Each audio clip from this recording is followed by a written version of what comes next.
చాలా మందిని భయపెట్టే ఒక సమస్య ఉంది. నిజానికి ఇది భయపెట్టేదే కానీ ప్రమాదకరం కాదు, కానీ విపరీతంగా భయపడిపోతారు. ఈ సమస్య లేదా లక్షణమే స్పృహ తప్పి పడిపోవటం, సింకోపియల్ అటాక్. ఇంకా చెప్పాల్సి వస్తే కళ్ళు తిరిగి పడిపోవటం. దీన్ని మరొక మాటలో చెప్పాలంటే వాసోవేగల్ సింకోప్ అని అంటారు. దీనికి దారితీసే కారణాలు, లక్షణాలు, ఆయుర్వేద చికిత్సలు, నివారణ పద్ధతులు, ఈ మొత్తం సమాచారాన్ని ఈ వీడియోలో మనం తెలుసుకుందాం.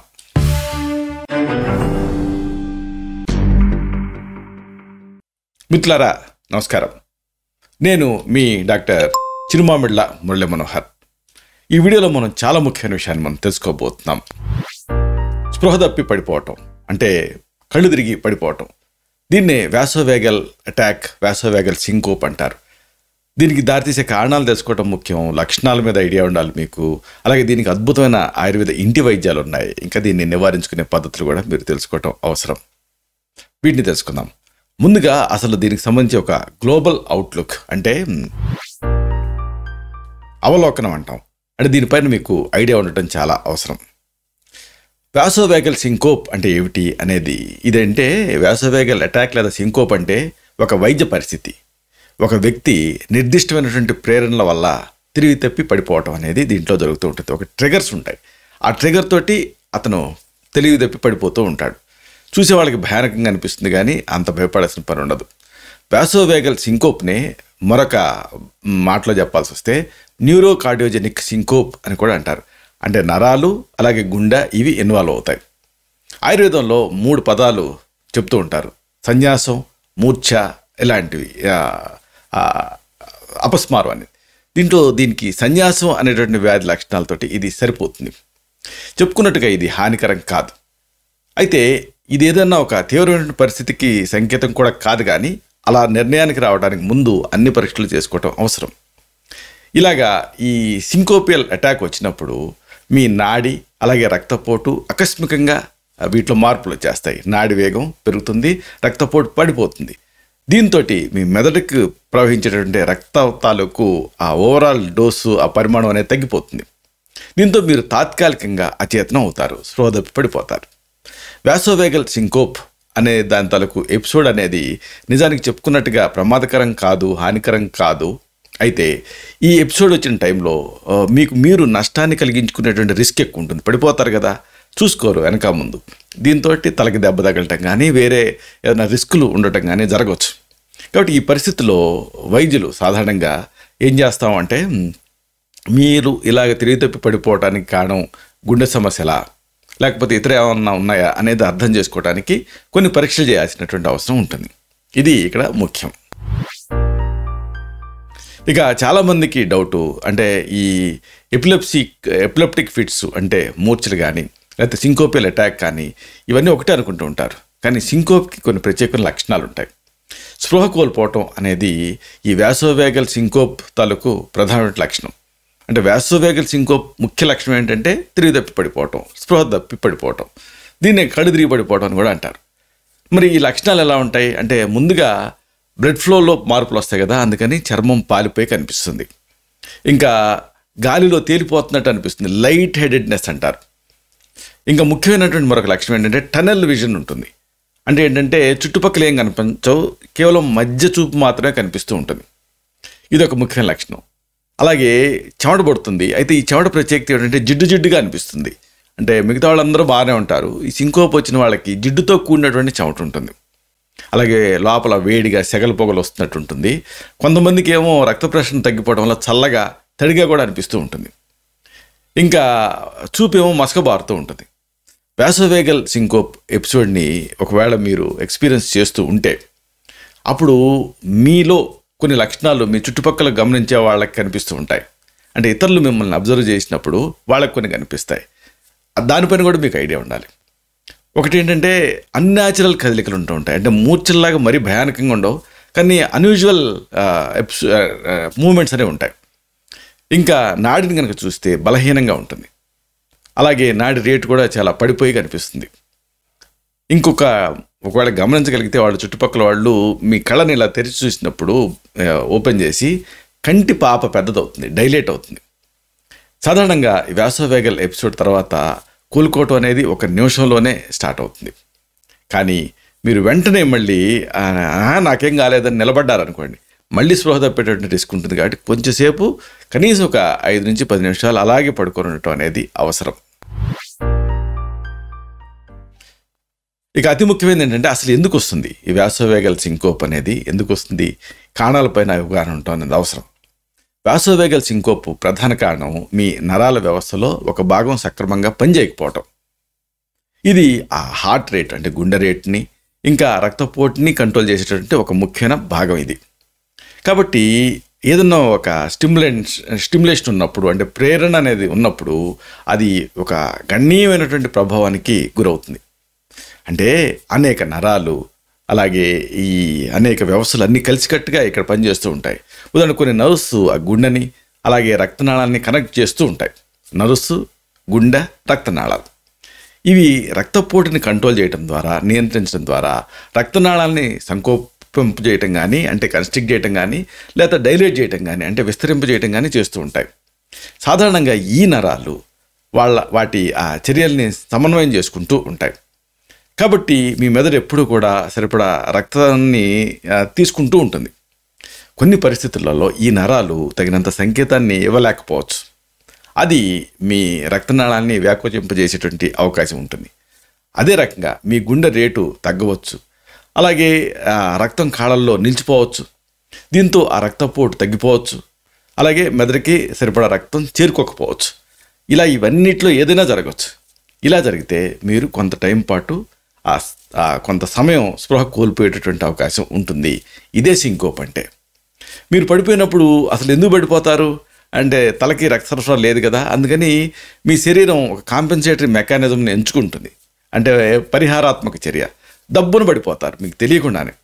అప్పుడు మళ్ళీ మెదడుకి రక్త సరఫరా అనేది రీస్టార్ట్ అవుతుంది. దీంతో మళ్ళీ మీకు తెలివి వచ్చేస్తుంది. చాలా సింపుల్. అయితే ఇక్కడ ఇంకోటి ఉంది. కొంతమంది ఆ రక్తాన్ని చూస్తే చాలు వాసోవేగల్ సింకోప్ ట్రిగర్ అయిపోతుంది, అంటే స్పృహ తప్పి పడిపోతారు. అందుకే మామూలుగా మనకి మీడియాలో కూడా ఎక్కడైనా రక్తాన్ని చూపించకూడదు అని ఒక రూల్ ఉంటుంది. టీవీలో కానీ అలాగే ఇలాంటి యూట్యూబ్ వీడియోలో కానీ ఎక్కడైనా రక్తం అనేది చూపించకూడదు. ఎందుకంటే కొంతమంది ఆ రక్తం చూస్తేనే ఆ సింకోపియల్ అటాక్ వచ్చేసి స్పృహ తప్పి పడిపోయేటువంటి అవకాశం ఉంటుంది. ఇక వేరే కొన్ని ప్రేరణలు కూడా ఉంటాయి. ఉదాహరణకు ఎక్కువ టైం మీరు నిలబడి ఉన్నారనుకోండి, మీకు కళ్ళు తిరిగి పడిపోవచ్చు మీరు. అందుకే స్కూల్లో ప్రేయర్ టైంలో కొంతమంది పిల్లలు ఉన్నటువంటి పడిపోతూ ఉంటారు, మీరు గమనించే ఉంటారు. ఎందుకు అంటే ఎక్కువ టైం నిలబడి ఉండటం వల్ల మెదడుకి రక్త సరఫరా తగ్గుతుంది. అలాగే విపరీతమైన వేడి వాతావరణంలో గడిపే వాళ్ళకి కూడా స్పృహ తప్పి పడిపోతూ ఉంటారు. ఇంకా మీ శరీరం నుంచి ఎవరైనా బ్లడ్ని డ్రాగ్ చేశారనుకోండి, ఉదాహరణకు మెడికల్ ప్రొసీజర్స్కి, అప్పుడు కూడా కొంతమంది వాళ్ళకి తెలుసో తెలియకో స్పృహ తప్పి పడిపోతూ ఉంటారు. ఇంకా ఈ శరీర భాగాలకు సంబంధించినటువంటి ఏదైనా గాయం అవుతుందేమోనన్న భయం, దీనివల్ల కూడా సింకోప్ అటాక్ వస్తుంది, వాసోవేగల్ అటాక్. ఇంకా కొంతమంది వాళ్ళు ఓన్గా స్టిమ్యులేట్ చేస్తూ ఉంటారు. ఉదాహరణకు మల విసర్జన చేసేటప్పుడు కొంతమంది ముక్కుతారు. ముక్కినప్పుడు వాళ్ళకి తెలియకుండానే స్పృహ తప్పి పడిపోయేటువంటి అవకాశం ఉంటుంది. ఇలాగా ఇన్బార్న్ స్టిమ్యులేషన్ కూడా ఉంటూ ఉంటుంది. అయితే ప్రమాదకర సంకేతాలు ఏమిటి మీరు తెలుసుకోవాలంటే డాక్టర్ని ఎప్పుడు కలవాలి. ప్రమాదకరం కాదు అంటున్నా సరే, కానీ ప్రమాదం అంటే ఎలాంటి లక్షణాలు ఉంటాయి ఇది కూడా మీరు తెలుసుకోవాలి. ఒకటి డ్రగ్స్ అండి, అంటే మందుల ద్వారా ఈ స్పృహ కోల్పోయేటువంటి అవకాశం ఉంటుంది. ముఖ్యంగా యాంటీ డిప్రెసెంట్స్కి ఈ లక్షణం ఉంటుంది. అలాగే రక్తపోటుని మార్చే హైపోటెన్సివ్ డ్రగ్స్కి వీటికి కూడా ఈ లక్షణం ఉంటుంది. మీరు అలా అనుకుంటే మీ డాక్టర్ తోటి మాట్లాడి ఆల్టర్నేటివ్స్ని అంటే ప్రత్యామ్నాయాల గురించి అడగాలి మీరు. అలాగే ముఖ్యంగా చెప్పుకోవాల్సింది ఏంటంటే మీ అంతటి మీరు ఎప్పుడు ఎట్టి పరిస్థితుల్లోనూ ఏ మందుని ఆపకండి. ఆపితే మళ్ళీ తేడాలు వచ్చేటువంటి అవకాశం ఉంటుంది. కాబట్టి మీ డాక్టర్ తోటి డిస్కస్ చేయండి.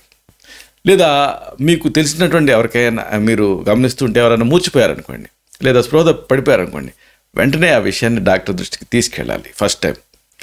అలాగే మీకు ఒకవేళ కొన్ని ప్రమాదకరమైన లక్షణాలు గమనిస్తే అప్పుడు కూడా మీరు సింపులే మామూలుగా నాకు జరిగేదేలే, నేను మూర్చిపోతూ ఉంటానులే అప్పుడప్పుడు, అంటే స్పృహ పడిపోతూ ఉంటానులే అనుకోకూడదు. ఏమిటి లక్షణాలు అంటే మీరు స్పృహ పడిపోయిన తర్వాత తలకు గాయం అవ్వటం అనేది చాలా రిస్క్. అప్పుడు దాన్ని తప్పనిసరిగా ఎగ్జామిన్ చేయాలి.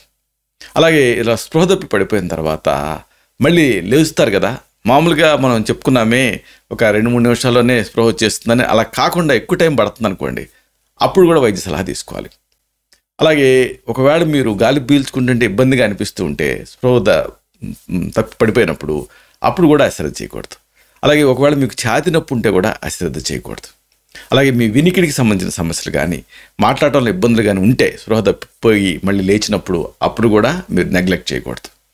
ఇక బట్టల్లో మూత్రం పడిపోయినా, లేకపోతే మలం పడిపోయినా అప్పుడు కూడా అశ్రద్ధ చేయకూడదు. స్పృహ తప్పి పడిపోవటం వేరు, మలమూత్రాలు బట్టలో పడిపోవటం వేరు. అంటే అది కొంచెం డీపర్ సిమ్టమ్ అని అర్థం.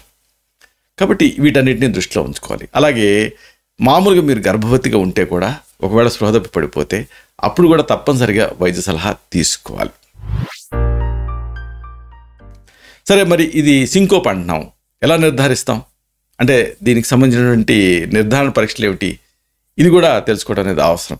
మామూలుగా ఇలా మీరు పడిపోయారు అని తెలుసుకున్నప్పుడు కొన్ని ప్రశ్నలు మామూలుగా జనరల్ రొటీన్గా అడుగుతూ ఉంటాం.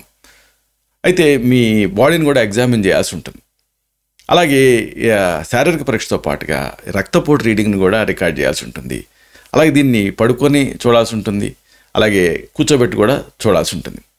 ఇంకా కొన్ని పరీక్షలు ఉంటాయి. ఉదాహరణకు ఎలక్ట్రోకార్డియోగ్రామ్, ఈసీజీ అంటారు. ఇది మీ గుండె తాలూకు విద్యుత్ తాలూకు ఆ కార్యకలాపాన్ని కొలుస్తుంది. అలాగే ఇంకోటి ఏంటంటే ఎకోకార్డియోగ్రామ్. ఇది మీ గుండె తాలూకు కదలికలు, అలాగే రక్త ప్రవాహం, వీటిని మెజర్ చేస్తుంది ఎకోకార్డియోగ్రామ్ అన్న 2D ఎకో. ఇక స్ట్రెస్ టెస్ట్, వ్యాయామ ఒత్తిడి పరీక్ష అంటాం.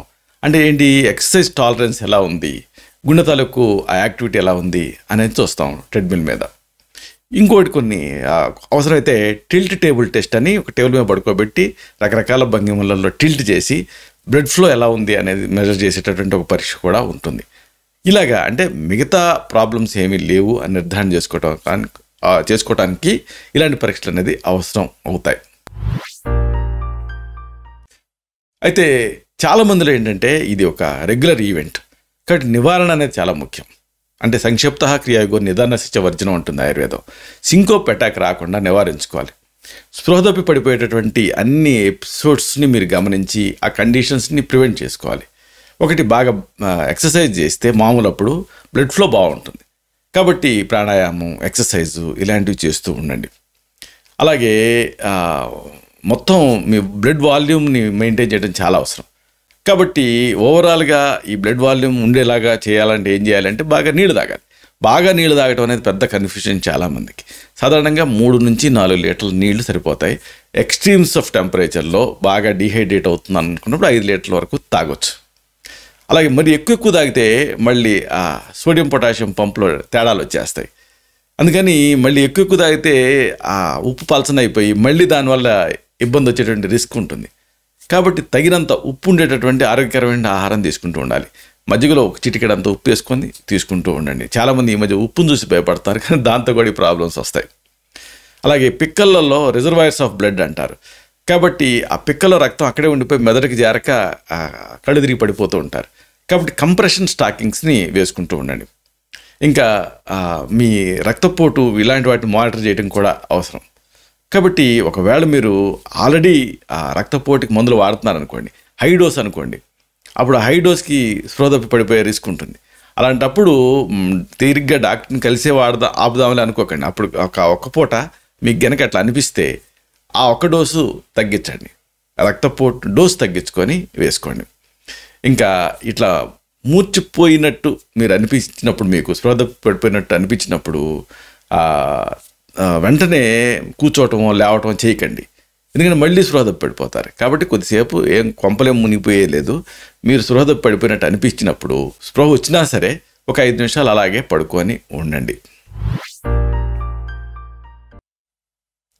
ఇక దీనికి ఇది రెగ్యులర్ ఈవెంట్ కదా, కాబట్టి రోజువారీగా ఇలాంటి సమస్యలు వస్తూ ఉంటే దీన్ని తగ్గించడానికి చక్కటి ఆయుర్వేద గృహ వైద్యాలు చాలా ఉన్నాయి.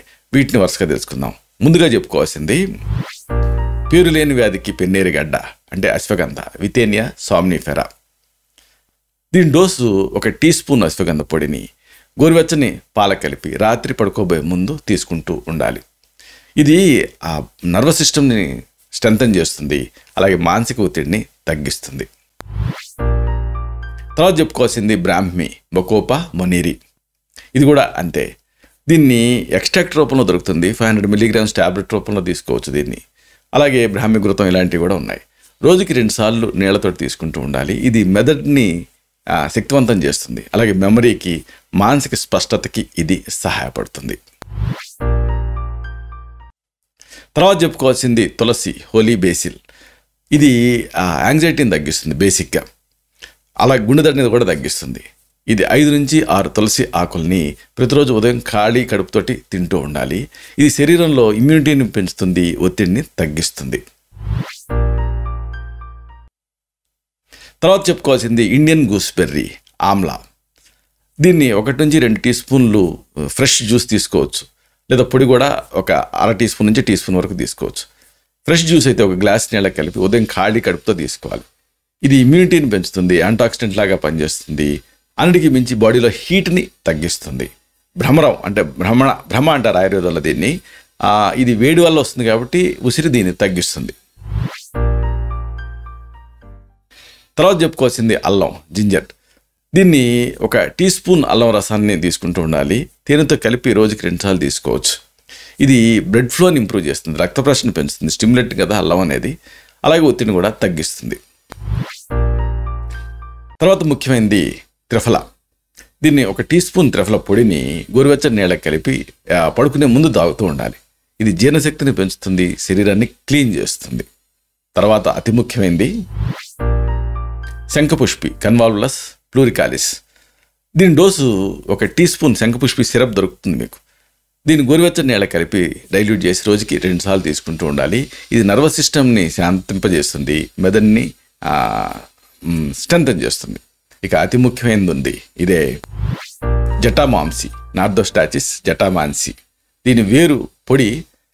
దీన్ని 500 మిల్లీగ్రాముల డోసులో మీరు తీసుకోవాల్సి ఉంటుంది. గోరువెచ్చని పాలకు కలిపి రాత్రి పడుకునే ముందు తీసుకుంటే నర్వస్ సిస్టమ్ అనేది రెగ్యులేట్ అవుతుంది, ఒత్తిడి తగ్గుతుంది దీంతో. అలాగే ఆసక్తికరమైనది జీలకర్ర, క్యుమిన్ సీడ్స్. 1 టీ స్పూన్ జీలకర్రని 1 గ్లాస్ నీళ్ళకి వేసి మరిగించి వడపోసుకొని రోజుకి 1 సారి తాగుతూ ఉండాలి. ఇది జీర్ణశక్తిని స్టిమ్యులేట్ చేయడంతో పాటు రక్త ప్రసరణ పెంచుతుంది, ఇది దీని ప్రత్యేకత. అలాగే మనం మామూలుగా కామన్గా తీసుకునేదే కానీ అన్కామన్ యూజెస్ ఉంటాయి. ఇదే తేనె ఇంకా నిమ్మరసం, దీని కాంబినేషన్. 1 టేబుల్ స్పూన్ తేనె, అలాగే సగం నిమ్మకాయ రసం, 1 చెక్క నిమ్మరసం, ఈ రెండింటిని కలిపి గోరువెచ్చని నీళ్ళకి కలిపి తీసుకుంటూ ఉంటే ప్రతిరోజు ఉదయం పూట ఇది రక్త ప్రసరణని పెంచుతుంది, శరీరానికి శక్తినిస్తుంది. అలాగే అతి ముఖ్యమైనది ఏమిటంటే వెల్లుల్లి, పసుపు ఇంకా ఆవ నూనె, ఈ కాంబినేషన్. వెల్లుల్లి, పసుపు, ఆవ నూనె వీటిని కంబైన్ చేసి మర్దించి అరిచేతులకి అరికాళ్ళకి మర్దన చేసుకుంటూ ఉండాలి. దీంతో నర్వస్ సిస్టమ్ స్ట్రెంథన్ అవుతుంది, రక్త ప్రసరణ పెరుగుతుంది, దీంతో ఒంట్లో వేడి పుడుతుంది, దీంతో ఈ అటాక్స్ రాకుండా ఉంటాయి. ఇక ఇలాంటి సింకోపియల్ అటాక్స్ ఫ్రీక్వెంట్గా వస్తుంటే సురక్షితమైన ఆయుర్వేద ఔషధాలు చాలా ఉన్నాయి. ఉదాహరణకు చంద్రావర్తి రస్. ఈ చంద్రావర్తి రస్ అనే దీన్ని జీలకర్రని వేయించి సిద్ధం చేసుకోవాలి. అంటే చంద్రావర్తి రస్ 10 గ్రాములు, జీలకర్ర పొడి 20 గ్రాములు, ఇలాగ రెండింటిని మిక్స్ చేసి కలిపి 40 పొట్లాలు కడతాం. ఉదయం సాయంత్రం పూటకు 1 పొట్లం చొప్పున 5 మిల్లీలీటర్ల మాదిఫల రసాయనంతో తీసుకోమని సజెస్ట్ చేయడం జరుగుతుంది. అలాగే మరొకటి సూర్యావర్తి రస్. ఇది అంతే 2 పూటల, పూటకి 100 to 200 మిల్లీగ్రామ్స్ మోతాదుగా దీన్ని తేనెతో కలిపి తీసుకోమని సజెస్ట్ చేయడం జరుగుతుంది. అలాగే ఈ పైత్యాన్ని తగ్గించడానికి మాదిఫల రసాయనం అనే దాన్ని సెలెక్ట్ చేస్తూ ఉంటాం. పిత్త ప్రకోపం ఉన్న వాళ్ళలో ఇది బాగా పనిచేస్తుంది. 3 పూట్ల పూటకి 10 మిల్లీలీటర్ల చొప్పున, అంటే 2 టీ స్పూన్ల చొప్పున సమంగా నీళ్లు కలిపి తీసుకోమని సజెస్ట్ చేయడం జరుగుతుంది. అలాగే ఫేమస్ మెడిసిన్ అశ్వగంధారిష్ట. 2 పూట్ల కూడా ఫుడ్ తర్వాత పూటకి 10 నుంచి 20 మిల్లీలీటర్ల మోతాదుగా సమంగా నీళ్లు కలిపి తీసుకోమని సజెస్ట్ చేయడం జరుగుతుంది. కాబట్టి ఇలాగా ఈ ఔషధాలు, ఈ జాగ్రత్తలు అన్నిటికీ మించి దీనిపైన అవగాహన ఉండటం, వీటన్నిటితోటి ఈ సింకోపియల్ అటాక్ని ప్రివెంట్ చేయొచ్చు. ఇలాంటి మరిన్ని ఇన్ఫర్మేటివ్ వీడియోస్ కోసం ఈ ఛానల్ని సబ్స్క్రైబ్ చేసుకోండి. అలాగే ఈ వీడియోలు అప్లోడ్ అవడంతోనే ఆ విషయం మీకు తెలియడం కోసం బెల్ బటన్ని క్లిక్ చేయండి. అన్నిటికంటే ముఖ్యంగా కింద థమ్స్అప్ బటన్ ఉంటుంది కదా, లైక్ బటన్, దాన్ని క్లిక్ చేస్తే ఇది ఎక్కువ మందికి రీచ్ అవుతుంది, ఈ వీడియో రికమెండ్ అవుతుంది. అప్పుడు ఈ వీడియో తాలూకు పర్పస్ సర్వ్ అయ్యి చాలా ఎక్కువ మందికి దీంట్లో ఉండేటువంటి ఆ ఇన్ఫర్మేషన్ యూజ్ అవుతుంది. శతం జీవ శరదో వర్ధమానః, శతం హేమంతాన్ శతం వసంతాన్. 100 శరత్తులు, 100 హేమంతాలు, 100 వసంతాలు వర్ధిల్లుతూ జీవించండి. Stay healthy, stay happy, be positive, keep smiling, stay safe. Love you all. శుభం.